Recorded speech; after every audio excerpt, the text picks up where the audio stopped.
Ce matin, au carré militaire du cimetière de Briançon, il y a eu une cérémonie aux anciens combattants. Donc nous, les jeunes du lycée d'altitude de Briançon, on nous a demandé de disperser la terre venant de Verdun sur les différentes tombes des anciens combattants.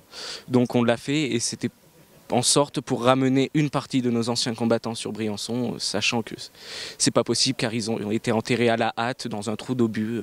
Cette terre de Verdun avait été rapportée par Patrick Lemaître et ses amis de l'association Souvenirs, Sauvegarde et Histoire Militaire.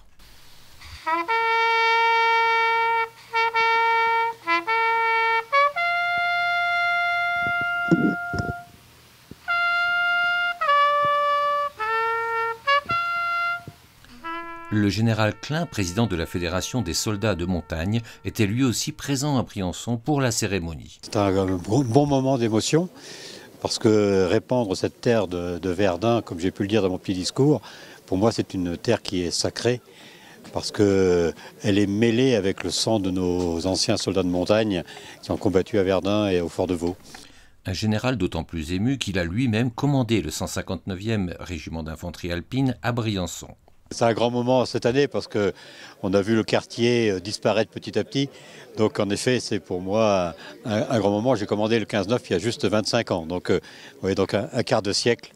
On a pris quelques rides, mais je trouve que Briançon est toujours aussi, c'est une ville toujours aussi belle.